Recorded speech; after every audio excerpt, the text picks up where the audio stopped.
Hello, Gaurav. Hello, BC Saab. Hi, good Are you evening. How there? are you? Good, good. I can't see uh, BC Saab. I think he's just coming in. And um, lots of friends are joining in. Can you just check with Professor? Yeah, Um, you know. he seems to be having some trouble with his camera and mic, is what I've got the messages. Okay, let me just check. Arinita is. Yeah, Arinita? Huh? Yeah. He was able to talking to me, but I think he's gone off again. Tell him to and log in again. Okay.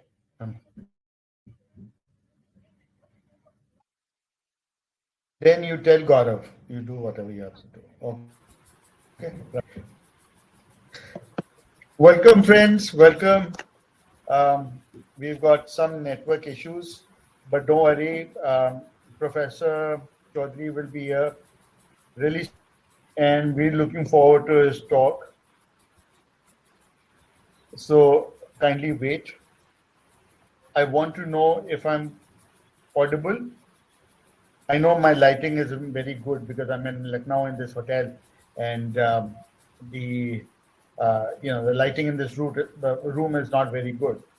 Let me know if you can hear me properly. Gaurav, I think you'll have to you'll have to go on mute because there's a lot of noise coming from your end. Yeah, thanks. Thanks, Gaurav. Okay, great. Welcome, Apneet. Welcome, Sri Kumar. Welcome, Geeta ji. Anurag. Welcome, Salil. Yajnesh, Abhijit ji, Aditya. Welcome, friends. Just give me a few more minutes and I'll wait for BC to come back. Uh, in the meantime, let me see how many attendees are there. Wow, we got almost 200 people registered and people are still joining in. I can see my old friends. Feruzan is here and Priyanshu, Lester. Welcome, Lester. Mahindra ji is here. Riya Joshi, Lokeshwar.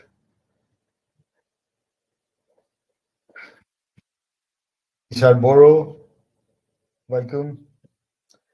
Um, are you going to check with Professor BC? Yeah, He I'll got give him a locked call. off. Yeah. Please tell him to log off and then log in again with the same link.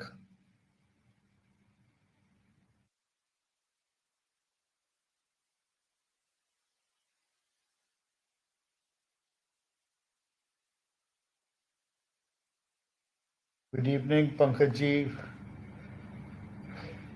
Divya Ranjan. Welcome. Rupa Manjari.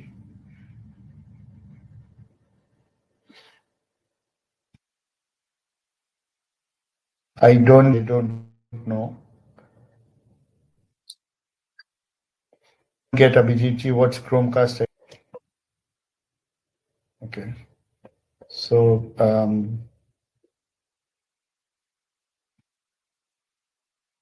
give me a minute or two. I'm sort of just trying to figure out what's wrong with this connection.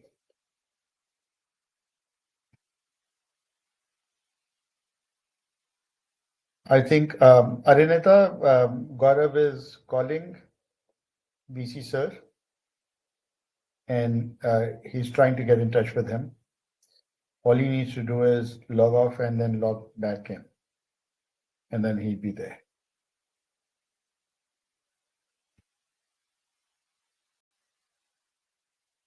So in the meantime, I must tell you, friends, that Professor BC Choudhury has been a kind of guru to me, and I've known him for years, or more than 30 years, and he's the authority on marine turtles and turtles and tortoises. You enjoy listening to him. Yeah, I think he's joining in now. Welcome back. Welcome. Welcome Okay. back. Let's hope there is no more glitch. Okay. So, friends, if there's a glitch, don't go away. Here, which I'll press, and we'll reboot away because Yeah, yeah. button the system, but you don't go. Will come back. Okay, I'm not going to waste more time. I'm going to introduce Professor BC Choudhury to you, and after that he'll start with his presentation. And oh, he's left the room. In the meantime, let me read out his short bio. So, Professor BC Choudhury is a coastal, marine, and inland wetland habitat ecology and resource management specialist. Gaurav, you'll have to put yourself on mute. I was on mute. He was a senior scientist and professor heading the Endangered Species Management Department at the Wildlife Institute of India in Dehradun, where he served for almost 30 years. He has been leading the aquatic realm projects at the Wildlife Trust of India, WTI, of which he is also an executive trustee. He is a member of several IUCN Species Survival Commission specialist groups and is a recipient of prestigious Society for Conservation Biology Award in 2005.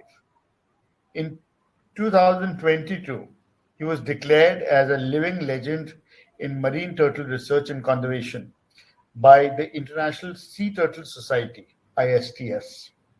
He is a member of several committees of MOEF as well as that of Central Zoo Authority. He is also a consultant to several field-based projects of the WWF India and GIZ. His other interests include travel and photography. So that was a bit about him, and it seems he's disappeared again. I can see both of you. I don't know why. Okay. Okay. I was It on the doesn't screen. matter, Can you hear me? Professor. I don't know what's wrong with the screen, but I can start your slideshow and you can. I've already introduced Okay, you, okay. so we can start with the Yeah, presentation straight. yeah. It doesn't matter if you don't see me. I think if you can, if you people can hear me, that is fine. So, friends, let me know if you can hear him. Let me know in the chat box, please. Yes, sir. We could hear you. Someone says.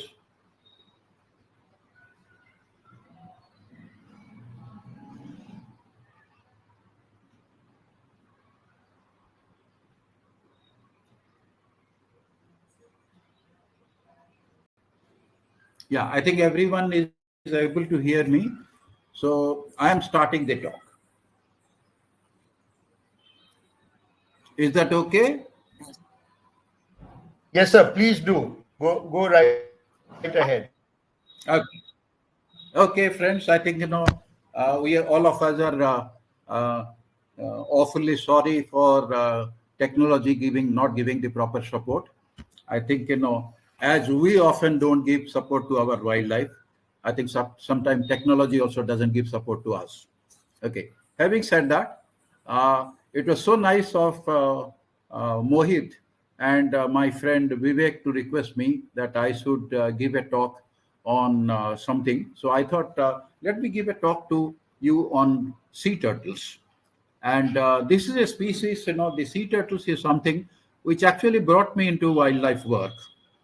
But it is also a species which has made me uh, to be traveling to very, very remotest part of the country, and as well as many parts of the world, chasing sea turtles, chasing crocodiles, chasing a lot of other animals.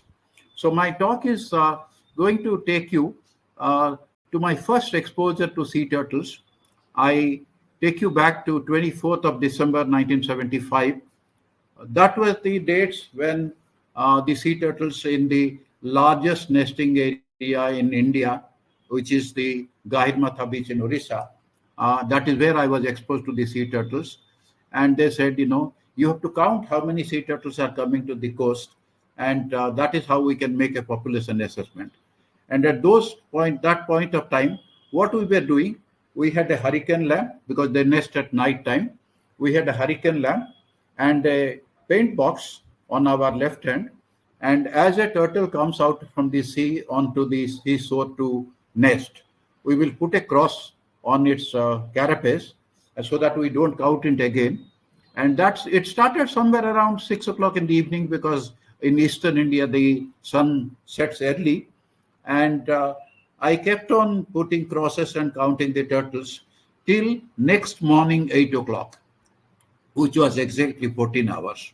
And in 14 hours, I have counted 18,100 turtles having come out to lay their eggs for that night. And I was unable to even lift myself as a bipedal primate. And I said, this is not my cup of tea. If this is what I'm going to do every night, I didn't know that this only happens for about week to 10 days. And then it's only next year. So I actually left marine turtle work after working for 6-7 days and came back and started working on crocodiles. But then I moved from Odisha to Tamil Nadu. And in Tamil Nadu, I was working with a Romulus Whittaker, where we used to walk along the beach, along the Madras beach. Then it was called Madras beach. And we would see a turtle coming out, lay its eggs. We will collect the eggs and take it to a hatchery in Basant Nagar, where Rom Whittaker used to stay, into a hatchery. And after 40-45 days, when they hatch out, we will let them loose into the sea. That's again my tryst with marine turtles. And then I moved from Tamil Nadu to Andhra Pradesh. And then I started counting turtles in the Hope Island in close to Kakinada. And that is how my turtle work continued. And I came back to the Wildlife Institute of India, then got back into Orissa. And this particular presentation is my work with the sea turtles in our oceans, not just in the Indian coastline, Lakshadweep, Andaman Nicobar, Sri Lanka, Bangladesh, and many other parts of the world. So this gives you an insight into our sea turtles. How do they live? And then, of course, what are their problems and what we can do. Next slide, please.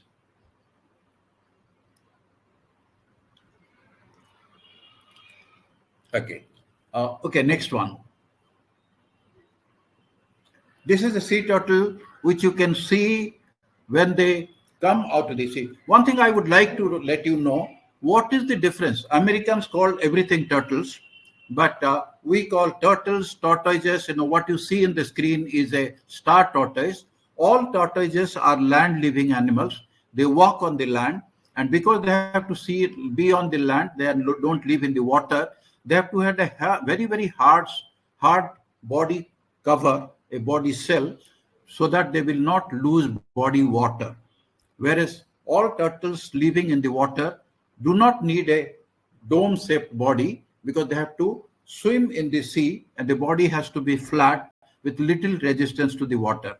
Next one, you have the turtle and tortoise difference. Next slide. What you also see here is the flipper of a sea turtle. The sea turtles, when they hatch out as a young one, within 48 hours, they get into the sea, and till the point of time a female sea turtle becomes an adult and comes back to the same spot where it has hatched out as a nesting mother, it's almost 25 to 30 years. We do not know where do they live, where do they go. So from the time of hatching to the time they come back as a nesting mother, what is known in the turtle biology as lost year. But what this picture shows is the flipper, which makes them swim all these years in the marine environment. Very, very strong flippers. The legs which are in the tortoises is modified into flippers to swim in the sea current. Next one, please. Okay. Here what you have in the picture is the 8 species of the marine turtles of the world. What you see, the big one, is the leatherback, which also happens to come to Indian coastline, and probably the third largest population of the leatherback turtle nest in the Andaman Nicobar Island. You probably are reading in the newspapers about the transshipment project, which is going to be carried out by Government of India, Niti Aayog in Nicobar, in Galathea Bay, which is probably the largest nesting ground of the leatherback turtle in India, and we are going to lose that forever. And we are probably going to lose the leatherback nesting in our waters. What you also have here is the 5 species of marine turtles which comes to the Indian coastline. The largest number of them is the olive ridley, about which we are going to talk. The green turtles, a lot of them in the Lakshadweep Sea, Andaman Sea, a lot of them in the west coast of India. We also have the hawksbill, a species which is closely associated with the coral reefs, feeding on the soft sponges, sponging corals and others. And then we have, after 50 years, we have probably the first record of loggerhead in the Indian waters. So the 5 species of turtles which come to the Indian Ocean, Indian coastline, Arabian Sea and the Bay of Bengal, the 3 other species are not coming to the Indian waters, largely into other parts of the world. But I'm going to talk about the smallest of the marine turtles, which is the olive ridley turtles. But what is unique about the olive ridley turtle is, I think next slide, it will probably talk a little bit about other slides. Sea turtles nesting along the Indian coastline. Next one. Just move into the next one. I talked about the leatherback, the largest. It probably grows up to 1.5 meters. What you have is the green sea turtle. It is probably one of the turtles which was being eaten along the Indian coastline. I have gory memories of green sea turtles being slaughtered in the Tuticorin beach for selling to the people standing in queue to drink a glass of blood of the sea turtles, thinking that it is a cure for asthma. Okay, today it is not happening, but green turtle is something. If you want to see a green turtle swimming and feeding, you have to go to the lagoons of Lakshadweep. Lakshadweep is being open to the tourists. Any time of the year, you can go to Lakshadweep and go to one of the lagoons of the Lakshadweep Islands, and you can probably see the green turtles feeding on the seagrasses. It is one of the most well-known herbivore. Just like our elephants, once the seagrass bed is over in an area, they will migrate into another area. Next one. What you see is the hawksbill turtle. Hawksbill turtle is probably known because of the wonderful pattern on the shell, the carapace. If you want to have a most expensive spectacle frame, the most expensive spectacle frame in the world is made out of a hawksbill shell. If a Japanese bride is going to her husband's place, the most expensive gift the father of a Japanese bride gives to a bride is the comb made out of a hawksbill shell. So this is the shell of the hawksbill turtle is the world's most expensive sea turtle shell. To this day, people are hopeful that sea turtle shell will be kept in the open market, just like the ivory of the elephants, and you will find a lot of hawksbill turtle shells still being preserved. In India, a lot of people who have killed hawksbill turtles in Kerala, they still preserve the shell, hoping that someday it will be open for trade. But what is interesting for you to know, the hawksbill is closely linked to the coral reef areas. They feed mostly on soft spore corals. So what you heard, green turtle feeding on the seagrass, the hawksbill turtle feeding on the soft sponges in the coral bed. And next one, Lepidochelix olivacea, olive ridley. Olive ridley is a pelagic swimmer. It swims on the surface and it feeds largely on arthropods. One of the animals it feeds on is squilla. It's also interesting for you to know the largest sea turtle, leatherback, feeds 90% of its food consists of only what is known as is 90%, 95% of them is just water. You see them in the sea.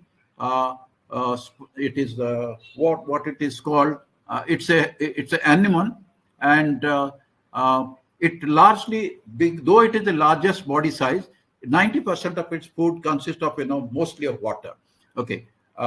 Next one. Okay. The fifth species in which I talked to you about, loggerhead, after 50 years, they used to nest in the Gulf of Mannar. And after 50 years, probably a couple of them have been recorded in the Gahirmatha coast. I just wanted to give you a few of the areas, where you can possibly see the marine turtles nesting. In the west coast, you have Gujarat, Maharashtra, Goa, Karnataka, and Kerala. You have the green turtle, olive ridley, and leatherback. And confirmed nesting has been recorded of olive ridley and green turtles. And in Gujarat, Mandvi in Kutch, and Okha in Maharashtra, the southern part of Maharashtra, largely in Sindhudurg district. In Goa, Morjim. In Karnataka, South and North Kannada. And in Kerala, Vizhinjam and Calicut. These are the areas where the sea turtles nest. In the East Coast is probably the most well-known. East Coast is most well-known for the olive ridley, green hawksbill leatherback, and probably loggerhead, which has been recorded after 50 years. West Bengal, Orissa, Andhra Pradesh, Tamil Nadu. West Bengal, only part of the Sundarban area. In Orissa, along the Gahirmatha coast, the largest known Devi River and Rusikulia. In Andhra Pradesh, off the Kakinada coast. And in Tamil Nadu, in Gulf of Mannar, Point Calimere, and many other parts of the East Coast, almost every single kilometer of the coastline, you will probably find a olive ridley. They are sporadic nesters, single ones, but once a year, in the large nesting areas, which are known as mass nesting areas, they come in an event called Aribada. I will talk about that a little later. And in the islands, Andaman, Nicobar, and Lakshadweep. In other words, in our 7,500 kilometers of coastline, almost every single kilometer of our coastline is important for marine turtles, but there are some unique areas where one can see a lifetime experience of seeing a turtle laying eggs or seeing a pair of turtles mating in the offshore waters of the sea. And that is something which you can see in the offshore waters of Andaman Nicobar, offshore waters of Lakshadweep, and offshore waters of Orissa coast of the Rusikulia, which is probably very well known. Next one. What I wanted to show you a little bit is the generalized life cycle of the sea turtles. What you see, the bar on the right is an adult male in the offshore waters. Okay, mating area, start with the middle of the picture, mating in the shallow waters of the, mostly about 3 to 5 kilometers from the coastline, and they will arrive, they will mate for almost, they will, in Indian coastline, they arrive somewhere around October, November, and they will remain in the offshore waters, and they will mate till the point of time the female comes back to the beach to lay their eggs, and that's about at a 2-week interval. And what is interesting for you to know, the turtles, the female turtle after mating can retain the sperm of the male till the point of time it finds a proper nesting beach. Only then the fertilization takes place. So sometime the turtles, if they don't find a proper nesting beach, they will probably abandon the nesting area and go back. And that's probably one of the reasons you hear once in a while, once to 3 to 4 years time, the turtles actually don't come for mass nesting in the Orissa coast. So we don't know if they do, they find the nesting areas not very suitable. This year, this is what has happened in Rusikulia. The nesting beaches were not very suitable, and there were very low number of nesting. And after nesting, a female turtle will prepare a body pit first, then open using the hind limbs. You make a nest mount, a nest hole, which is a pitcher-shaped nest hole. Lay its eggs, about 100, 120 eggs. Cover it up and thump it in its body, and cover it up, and then go back into the sea. The adult females will return to the foraging area, and in the foraging area, they will remain up to 6 to 7 months, and again will migrate into the breeding area. So it's an interesting cycle: breeding area, foraging area, into the sea and back again. But what happens to the hatchlings? They will remain in the nest for up to 4 to 6 weeks, depending on the temperature. And after they hatch out, in 48 hours, they will, in a frenzy, they will get back into the sea, open sea, and they will probably float on a sargassum float or anything that is there. And we do not know what they do till the point of time they become an adult. And this 5 to 20 years of till they come back to the nesting area as an adult male in the offshore waters, mating with several females, or as a female to lay their egg into the nesting beach. That is known as developmental migration of 30 to 50 years, and that is also known as the lost year. So this is in short, the amphibious life cycle of a marine turtle. Let it be green turtle, let it be olive ridley, let it be whatever species it is. That is a simple life cycle of a sea turtle. Next one. What you see here is a aribada nesting. A huge number of turtles. This is not really a large number, but this particular picture has been taken in the Wheeler Island of Orissa coast, of the Gahirmatha coast, which is supposed to be one of the 3 aribada sites in India: Gahirmatha, Devi, and Rusikulya. And in Andhra Pradesh, one location known as Sacramento of the Kakinada coast. A little bit of large-scale nesting takes place in the Pulicat Lake area, and close to Calicut in Kerala, a fairly large amount of nesting takes place. So along the Indian coastline, along the east coast of India and west coast of India, probably half a million olive ridley turtles probably nest. I would like to clarify you.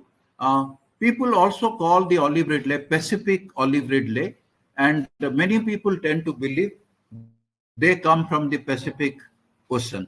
It is not true at all. It has nothing to do with the Pacific Ocean. It is olive ridley based on the body color, the carapace color, which is olive green in color, and that is why it is named as the olive ridley. Okay, this is a picture of an aribada. The turtles have come out. This is a daytime picture. They normally don't come in the daytime. When they come in extremely large numbers, sometimes 5-6 lakh turtles come for nesting. At that point of time, they almost nest for 24 hours. They come out of the sea in this kind of a situation. They will come out, find a suitable area almost from the high tide line, about 20 to 50 meters, and make a body pit. Next slide. Next slide. Next slide. Okay. So these are the 3 locations in. Okay. This is the picture of a. Okay. These are the 3 nesting locations in Orissa. The one on the close to the circle is Dhamra, and Dhamra, below the Dhamra port is the Gahirmatha. Then the next yellow block you see is the Devi River, and then further south is the Rusikulya. These are the 3 mass nesting areas in Orissa. And if anyone wants to see in a lifetime an aribada, these are the 3 locations in India where you can go. If you want to see aribadas elsewhere, you probably have to go to Suriname, Mexico. You have to go to maybe South America and to see the olive ridley aribada. Okay, next one. Next one. What you see here is a mating pair of olive ridleys. An adult male is a polygamous individual. It will mate with as many as 10 to 12 females. And as I told you, the females after mating will come to the shore to find a suitable nesting site. And only if they find a suitable nesting site, the stored sperm from the male, they will allow it to be fertilized. And then only they will start laying the eggs. So if you can go to the offshore waters of Orissa, offshore waters of Paradip, or offshore waters of Ganjam, offshore waters of Rusikulya or Devi, you will probably find in a day as many as 100 to 200 turtles, mating turtles, between November to February, March. Okay, maybe 10 to 12 kilometers you have to go into the sea And as the mass nesting time comes closer, they will walk closer and closer to the nesting beach, and they will be within 1 to 2 kilometers. These days, it becomes, because they are being caught in the fishing nets, there are patrolling going on, and many of the forest department people will not allow a tourism boat to go in. But it doesn't matter. You don't have to go to a no-nest, the protected areas. But you can, if in the season you can go into the sea, there is a chances of seeing a mating pair of turtles very, very high indeed. Next one. Okay. What you see here is sometime as many as 5 to 6 lakh turtles will come to nest in a small area. One turtle which has come to nest opened a nesting hole. Sometime another female will also come and use the same area, and that is sometime you will find hundreds and thousands of eggs being strewn in the nesting beaches. So this is actually not necessarily two females laying. They are nesting, so many females nesting in the same area. Sometime in a 1 square meter area, you will find 2 to 3 females nesting. This is one picture of two turtles trying to nest in a single area. Next one. What you see here, after making a nest pit, a turtle will start laying the eggs, a table tennis ball size egg, and a female will lay up to 100 and 120 eggs at one time. And after laying the eggs, it will very carefully, using the flipper, will cover the nest, and using the bottom, the plastron, which is the bottom part of the body, carapace, the upper part of the body, using the plastrons, they will thump the covered nest and walk back into the sea.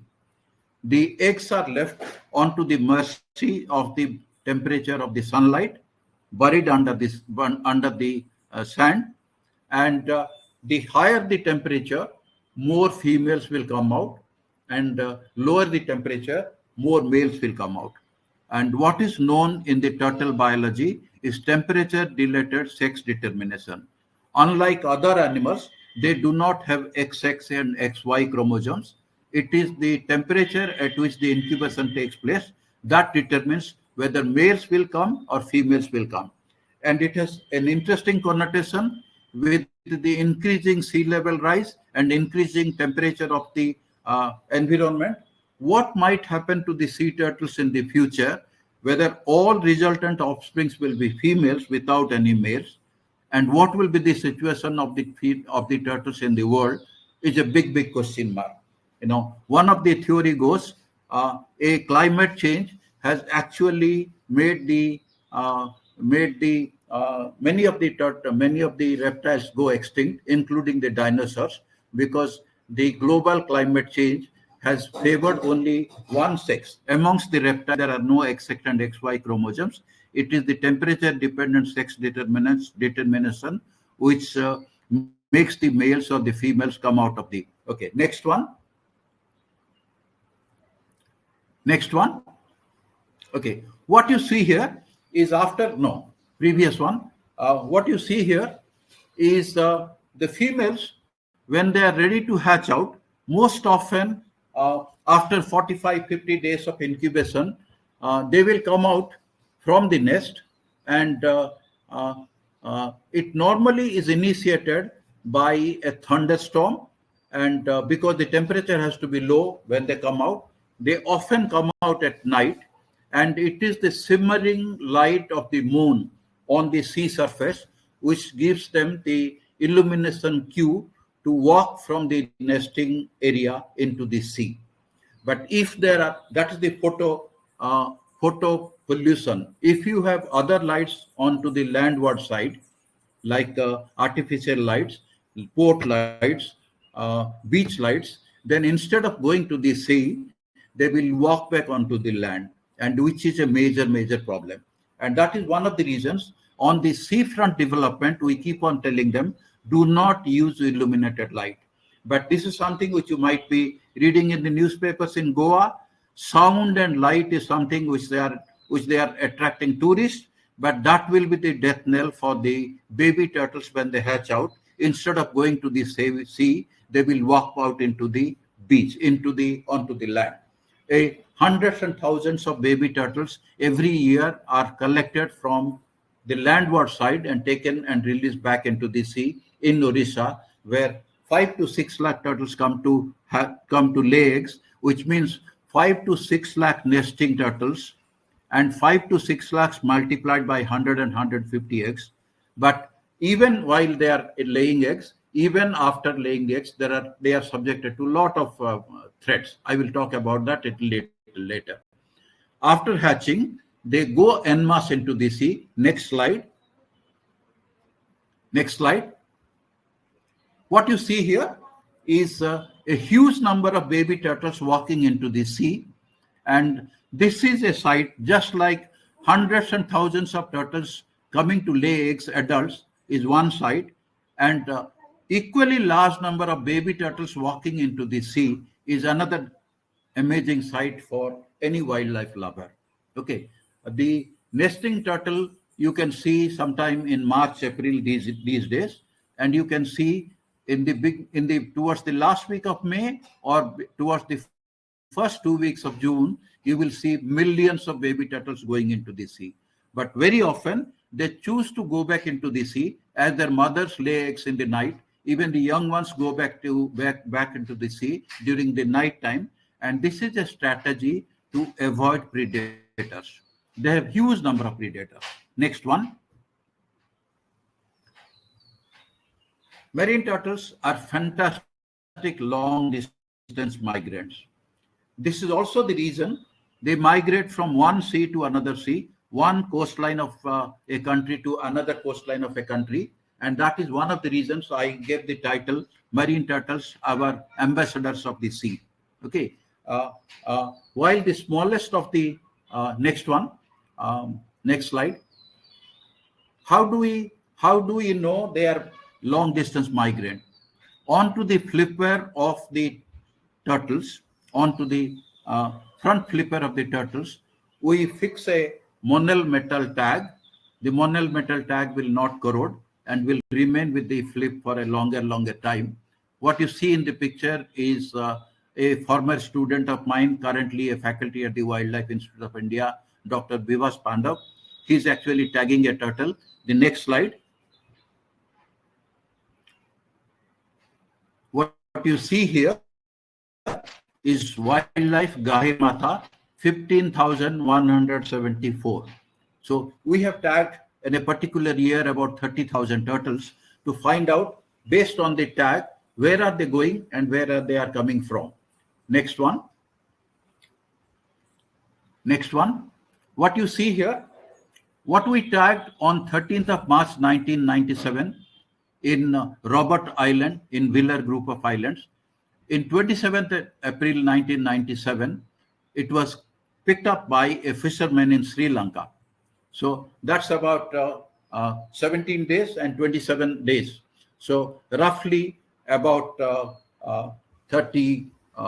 45 days later, the turtle has migrated approximately 2,000 kilometers into the southern Sri Lankan coastline. Okay, this is based on the tag recovery. But there is very interesting work when the monel metal tags were used for documenting migration pattern of sea turtles.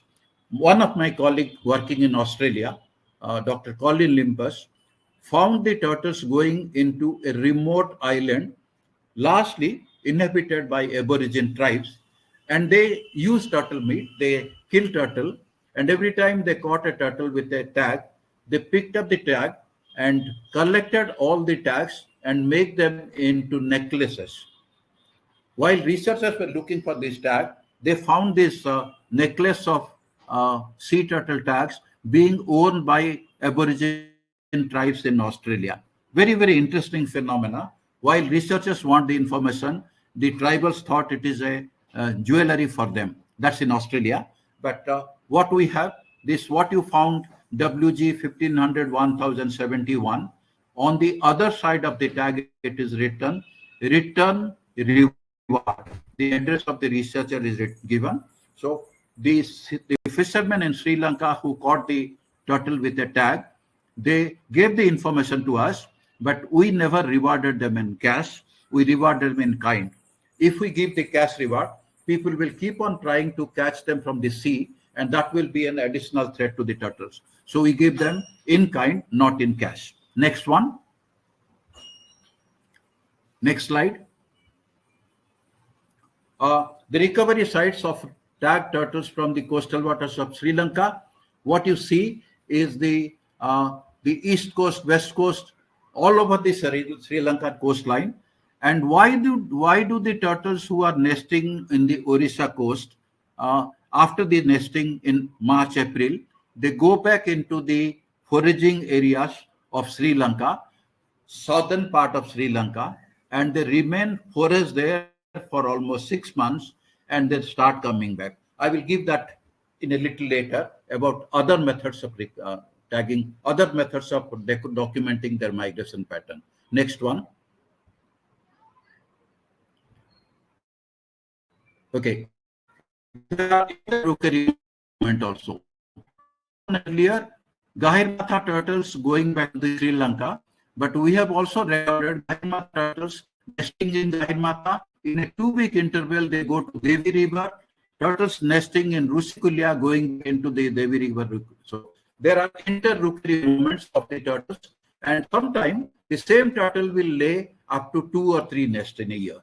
Okay, depending on the larger the size class of the female, larger the number of eggs, and at least they will nest 2 times. It is only the leatherback turtle, the largest of the marine turtles, which will lay at least 5 times in a nesting year. So what you see, when people tell you in Andaman Nicobar there are 3,000 leatherbacks nesting, just divide it by 5 times, and that is actually 600 turtles nesting, maybe 500 turtle nesting, because they come back to the same shore, same coast to lay at least 5 times in a year. So depending on the larger the size of the female, they will probably come out to lay egg once or twice a year. Okay, that nesting interval ranges from 20 to 28 days depending on the different species. Next slide. Next slide. Okay, what you see here is an old picture of me placing a satellite transmitter. You see a satellite transmitter on the carapace of the olive ridley turtle in one of the Orissa mass nesting area with an antenna, and once it is released, once the turtle comes out from the water into the surface and the antenna comes off, the antenna sends a signal, and the signal is picked up by a satellite, and the satellite sends a return message back to the Argos satellite system where it is data, the signal is collected with a GPS location from where the signal is coming, and that is transmitted to us researchers. Next one. After placing it, which we use the dental gum to place the tag. Here is a olive ridley turtle with a satellite transmitter going back into the sea. And next one. Next one. What you see here, data from the Argos satellite tracking system. Every satellite tag has an ID, and what you see here is the geo coordinates, latitude and longitude from where the signal is coming out, and so that we can map it out along this is on the Bay of Bengal, and we can map out on a particular day how many signals we have received from the Argos system, and that is the exact location where the turtle is on that particular day. Next one. Here you see the dots, location of tagged turtles, and we tag them in the 3 nesting areas in Gahirmatha, Devi, and Rusikulia, and in the 3 to 6 months of interval, these are the locations where we have gotten signals. What is turtles tag turtles is a different way, and they are already going into the southern part of Sri Lanka. Next slide. Okay, and based on that, we prepare a dotted.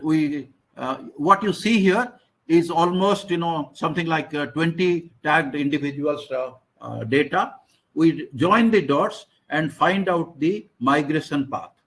What you see here, the dark yellow line close to the coast is 5 kilometer, light blue line is 10 kilometer coastline, the green border is 50 kilometer coastline. So what you are seeing, a largest number of them are actually moving in the sea beyond the 50 kilometer line when they go back to the Sri Lankan coastline. So that way we determine the migration route of the olive ridley turtles. This was in the May 2007. Next slide. Okay. What also influences that moment is the sea surface temperature. Okay. They prefer a sea surface temperature of about 29 to 31 degrees Celsius. Okay. And all those blue dots you are seeing and the pink light, dark pink color, that is the sea surface temperature, and that is what they prefer. So, and the next one, in addition to the sea surface temperature, next slide, what also influences their migration is the chlorophyll concentration. The chlorophyll concentration determines the productivity of the sea, because greater the chlorophyll content, greater the food availability for the invertebrates, the arthropods, which are the food source for the olive ridley turtles. So we were monitoring the sea surface temperature, the chlorophyll content, and also the sea current patterns. And the sea turtles tend to move against the current.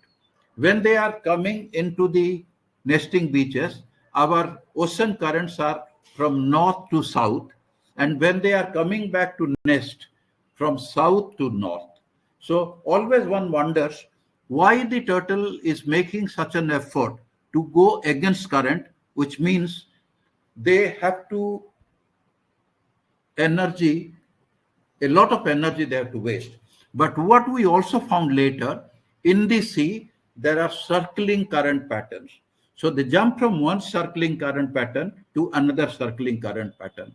So while they migrate north, they use multiple circling currents. While they go south, they use other circling currents. So for a marine turtle researchers, it is not just tracking the olive ridley turtle or any other turtle with a satellite tag important. It is also important to realize, to study the oceanographic parameters of the sea. Next one. Next one. Okay. What you see, the sea current and the PPT tagged olive ridley sea turtle migration along the east coast of India. I just mentioned to you, you are seeing circling, small circles. They go from one circle to the other circle. That is why they try to avoid a greater energy loss. Next one. Next one. Okay. Why do we need so many of them? If so many turtles have come out to nest and they lay up to 120 eggs, which means millions of eggs, why do you need so many of them?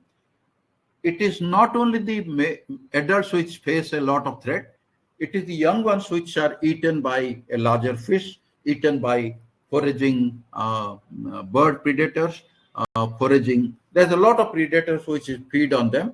It is estimated 1 in 1,000 hatchlings will actually reach the first year. They will complete 1 year of their life cycle, and in that period of time, out of 1,000 hatchlings, 999 will perish. That is one of the reasons why so many baby turtles emerge out and only so few survive. That is why we need so many of them. So many of them. It is also important for you to know the females reach sexual maturity around 20 to 25 years of time, and they probably live about 100 years, 180 to 100 years. So from 25 to 100 years, they keep laying eggs, not necessarily every year, sometime every year, depending on the availability of food and everything, maybe in alternate years, but they are long-lived animals, and one can, looking at a female nesting on the beach, you can probably say, based on the size, whether this is a first-year nester. The first-year nester will probably lay 70 to 80 eggs and grow bigger in size. The tails never cease to grow, so they keep on growing. And the bigger the size class of a olive ridley turtle, larger the number of eggs they lay, and the larger the number of eggs they lay, it is important for us to realize if they have come to a particular nesting beach, 25 years later, the same baby will return back to the same nesting site, but we human beings, have we kept that nesting beach safe enough for the turtle to nest again? That is most important, because our developmental projects are changing the profile of our nesting beaches. And by the time a 25-year-old female comes back, the nesting beach probably is not there.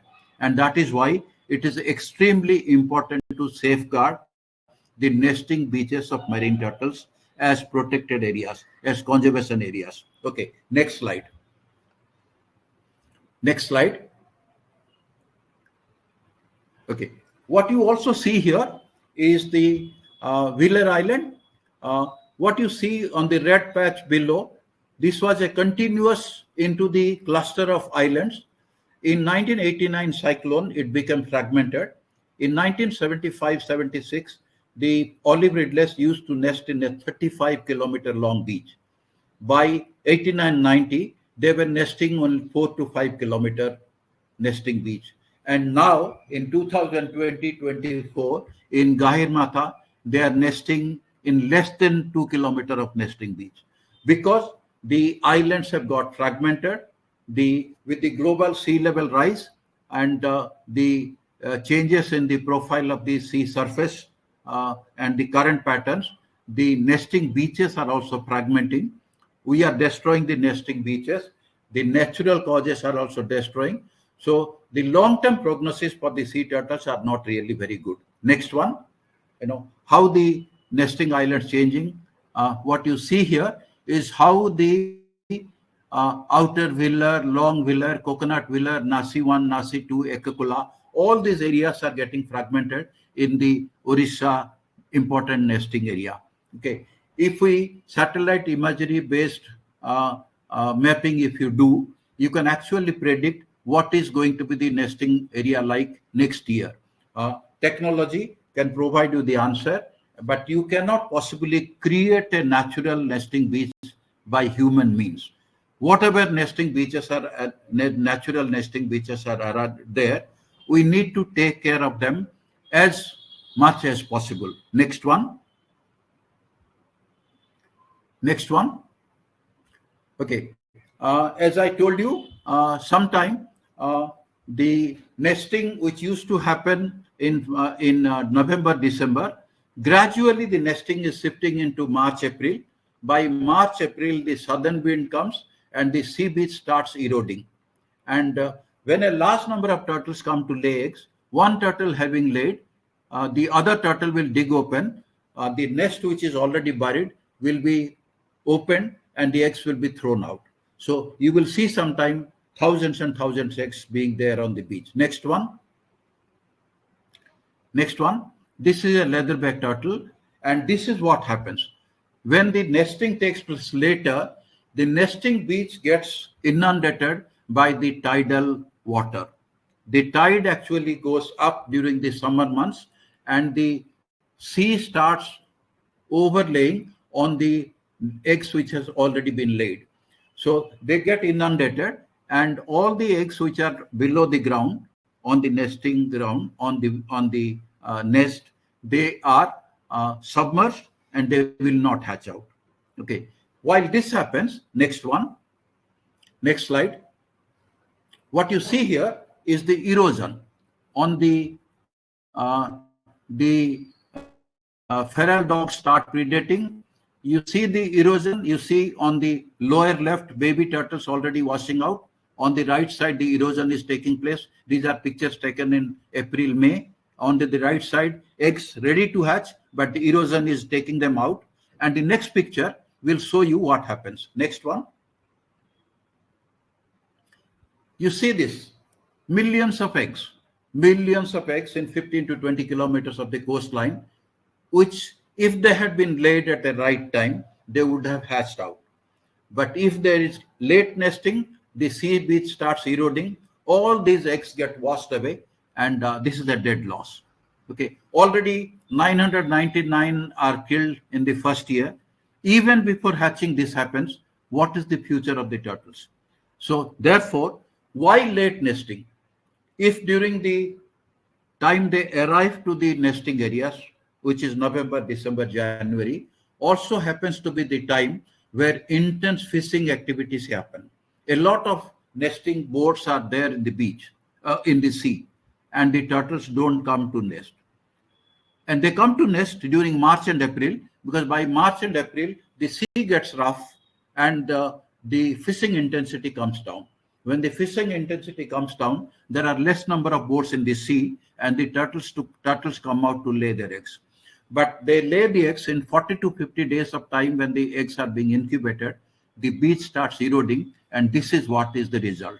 A lot of eggs get washed away, and also baby turtles which are ready to hatch out, they get washed away, and millions of turtles die. Okay, many a times you don't come to know about it, because this is something which the protection agency, the forest departments don't tend to give this information to the general public. Next one. Next one. What you see, a lot of, every single crow on their beak has a baby turtle.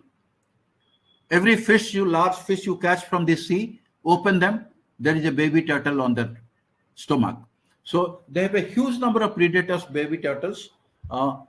In addition to the birds, the fish, there are birds of prey, monitor lizards, wild boars, wild dogs.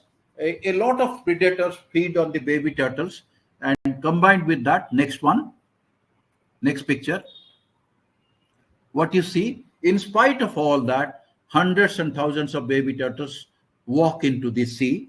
But if there are artificial lights onto the other side towards the land, instead of going to the sea, they will walk onto the land.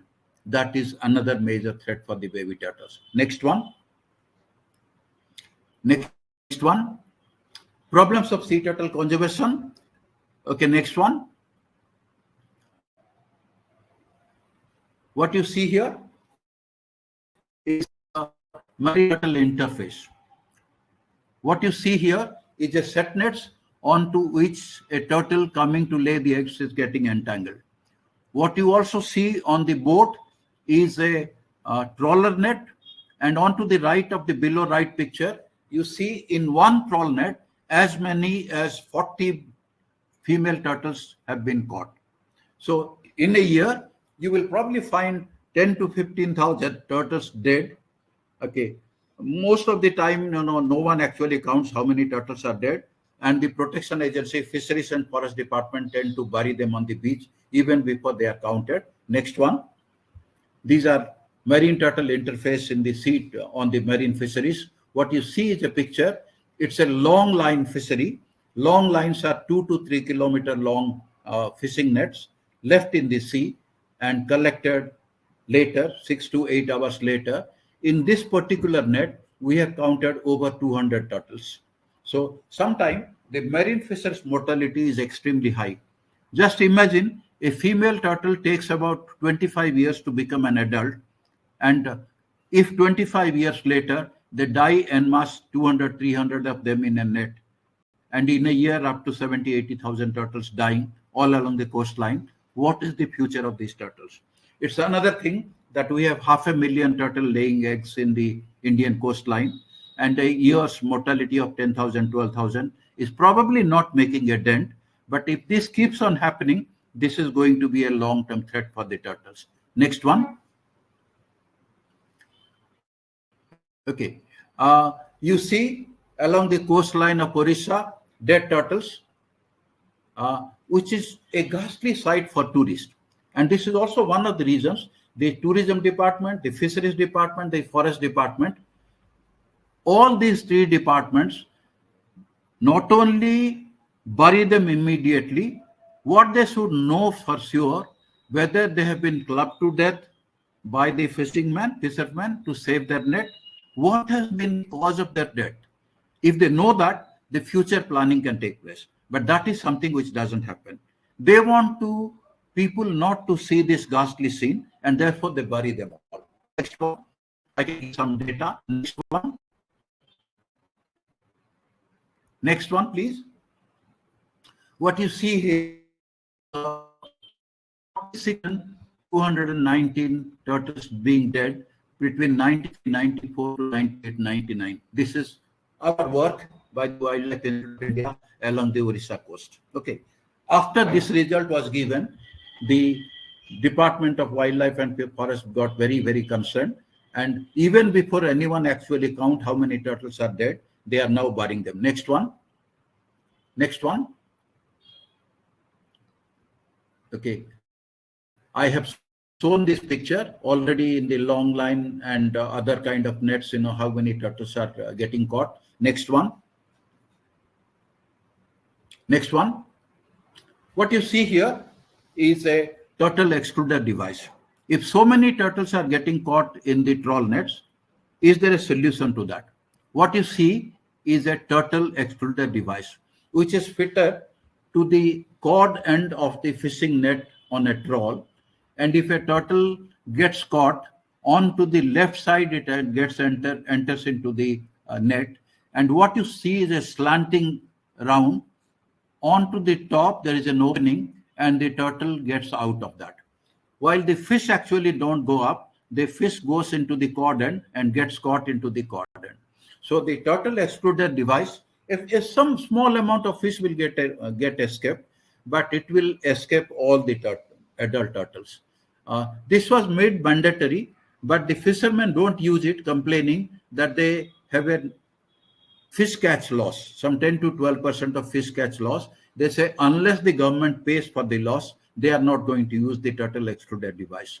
In Southeast Asia, the turtle excluder device is a mandatory thing. Every trawl net must have a turtle excluder device. So also in United States, so also in Australia, and many parts of the marine turtle, the turtle excluder device is mandatory.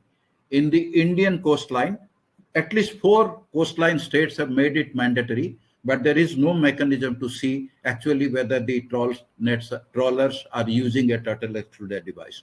And the turtle excluder device is something which the Marine Product Export Development Authority is providing free to the trawl owners. But trawl owners are reluctant to use them. Next one. What you see here is the area where the turtles congregate, okay, during the breeding season. The blue line is a polygon in which these 1 to 2 lakh turtles congregate off the Gahirmatha water. So if you can safeguard this area from trawl netting, you can probably safeguard a lot of turtles not being dead in the trawl nets. But the protection must identify based on offshore congregation of turtles, which is the congregating area, and patrol that area very, very sincerely. Next one. What you see here is another problem along the coast where the turtles nest. This is also the area where the forest department start planting casuarina. So loss of nesting beaches, as if casuarina is the only solution for cyclone, and they think casuarina is an alien species, and casuarina has never proved to be a deterrent for cyclone. Next picture. Next one. Okay. So closer to the high tide water, areas are fenced, and onto the right side, what you see is casuarina plantation and loss of sea turtle nesting beaches. It is the state of Tamil Nadu and Kerala which banned casuarina plantation on the nesting beaches. Orissa, though, is the largest nesting ground of olive ridley. Even last year, they have planted casuarina on the Kuliyar nesting beach, okay, which is a major threat, and there is no one to listen to these suggestions. Next one. Next one. This is a picture immediately after the 2004 cyclone and the super cyclone of Orissa, a post-cyclone. What happens after the cyclone to the so-called next one? Next picture, please. What you see here is the casuarina. It was supposed to be the protector of our beach. What you see is every single casuarina is flat on the ground or dead, and they're supposed to be our protector. And I don't know when the forest department will realize these alien vegetations are no shelter belt. The original natural mangrove vegetation is the only shelter belt they should be planting, and therefore casuarina is an alien invasive species in our coast, not conducive to green turtles, and negative from all factors. And I don't know when the department will actually realize that casuarina is something they should not be planting along the seashore. Next one. Next one. What you see is sometimes we experiment. We use at night we use a light and keep it on the beach, and you see these baby turtles all walking into the light rather than going back into the sea. These are photo pollution. This is an example of seeing along the beach all of the development, boats, hotels, all of them illuminate the area, and the turtles, even in spite of going to the sea, they will come back towards the land, and they have to be manually taken back into the sea. Next one. Next one. Okay. Probably one problem that can not easily to all kinds of that's humanly possible. Next one.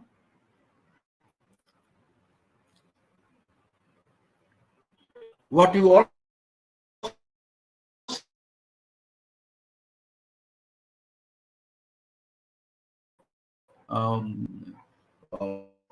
our houses and so on. So we did the sea beach, and from the beach sand we take the chemicals that is required for our atomic energy, and these are heavy along the Rusulia coast, limited. So all along the coast of India, the government of India even leases to the atomic energy, so that we and one of the event is after print of the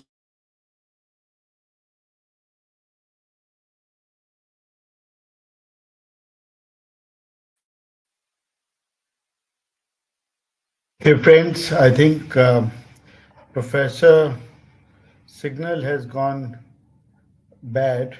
I think he's back now again. Professor, if you're back, please resume. No, he's gone again. So if you can just hang on for a bit, let's see what happens. I think the flow was fantastic, and he was explaining it to us very well. You know, the plight of turtles in our waters. And I just hope it sort of comes back to take it further.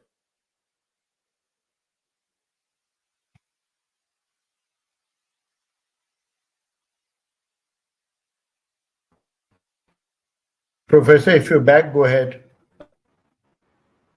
Yeah. Okay. Next one. Move to the next one. I think most of India is to prevent. What we have is the structures, and this is something. The picture was taken in the Lakshadweep group of it. It would be armoring, and if this happens, a turtle cannot come out. I want to lay eggs.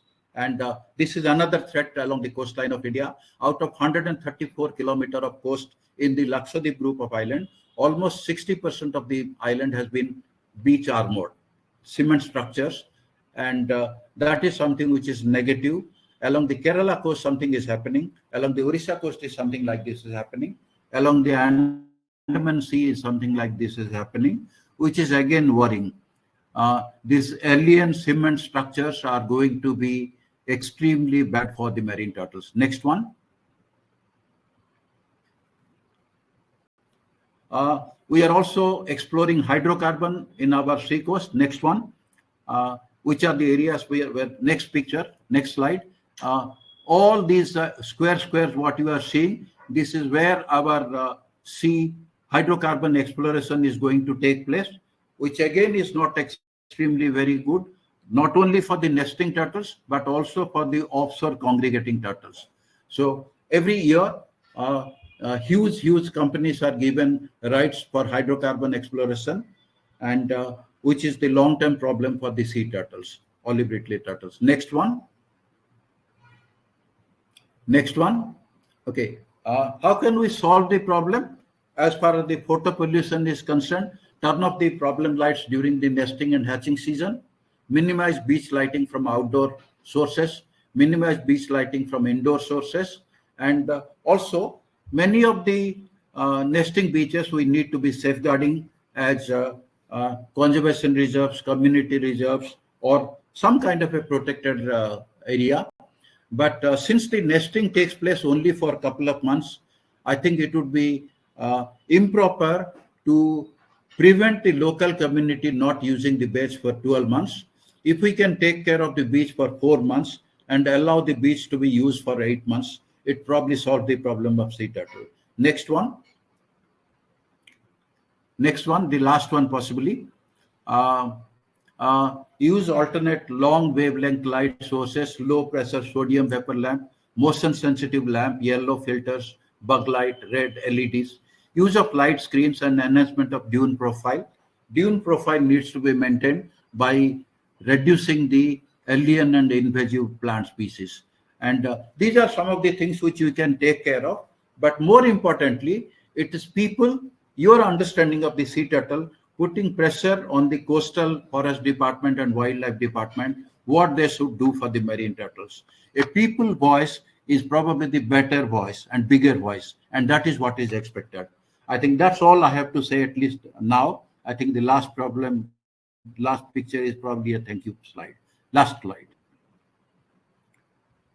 Okay, I stop here. I think there probably is a bit of a technical glitch, and I'm sorry for that, but hopefully people like the talk, what is given. I stop here. I think, Professor, it was one of the most fantastic and very, very deep knowledge-based webinar that we've done, and to understand the plight of turtles. I think most of us did not know the depth of the threat these turtles are facing, and we must do something at citizen level to take this forward. You know, whether it's a hotel lobby, or is to do with tourism lobby, or is to do with development, with the government. So it should not get restricted. The work should not get restricted only to the biologists and scientists in the forest department. It's really, really important that people like us who are in different fields should take up the cause of turtle survival. And thank you for conducting this webinar. I know that we've gone past the time and we've got many questions. So what I would invite people to do right now, Professor, is to write down their questions and email it to us, and then I'm going to ask you to assign somebody to answer those questions. Yeah, how do we okay, I would like to say, because this is wildlife tourism. I think I would like to give an information to people in Queensland, in Australia. In Queensland, there is a small little coastal village called Bundaberg. Okay, the entire Bundaberg's economy is based on turtle tourism. Okay, every single house in Bundaberg is a homestay facility, booked for almost 5 months of the year, every single night.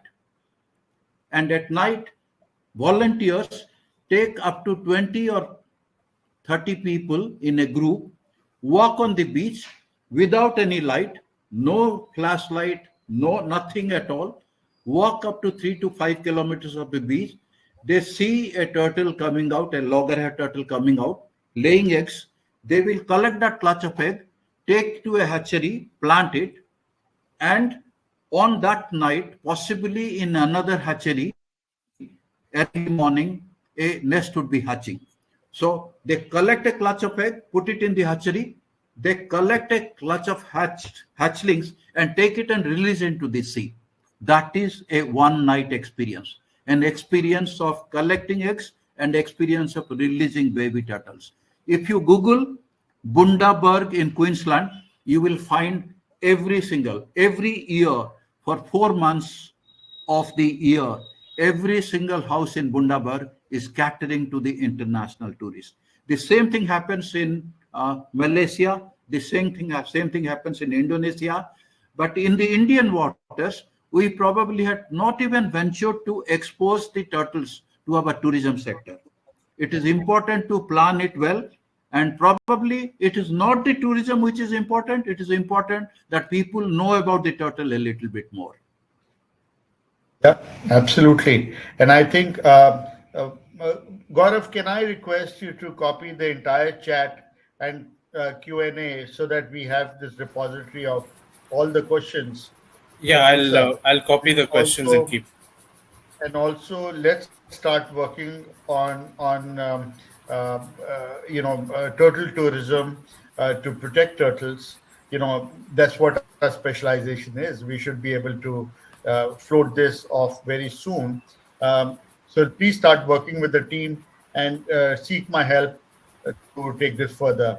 And we will keep Professor and our audience updated with what we are doing with turtle tourism. Even if we have to work with, we should be working with local communities so that they get direct benefit out of this. And let's engineer it properly. Don't call me Professor. Just simply call me BC. There's the protocol in front of my audience I must follow. Otherwise, I'll always call you BC. Yeah. Thank you I so think much. anybody, even all the participants, simply I like to be called BC rather than Professor. I don't like being called Professor at all. Great. Thank you so much. And it was absolutely wonderful. And this opportunity was marvelous. Thank you, friends. Thank you, BC, for conducting this webinar. And we're not going to stop at this. We're going to be taking it further with you. Thank you. Yeah. I think but for the technical glitch, I think it would have been a smooth talk. And thanks everyone who were listening. I hope it has given you some understanding about marine turtles. And all of us should be proud that India actually is an important marine turtle area. We have 3 mass nesting areas. At least 5 species of turtles actually nest in our waters. Andaman Nicobar, Lakshadweep are our important marine turtle areas. Something which is worrying is what is going to happen to the largest marine turtle, the leatherback turtle. The Galathea Bay is denotified, and we don't know what will happen to the future of the leatherback turtles in Nicobar. Maybe a pressure from the general public is going to change the perception of the government to a little bit. Maybe they will alter the program a little bit. Development is necessary, but development which is important, taking care of our natural phenomena, our natural world is also extremely important. Thank you very much. Absolutely. Thank you, BC. Thank you, Gaurav. Thank you, my team. And thank you, audience, for being here. We love you all. Thank you. Namaste. Good night. Thank you, everyone. Thank you for joining us. Good night. Good night.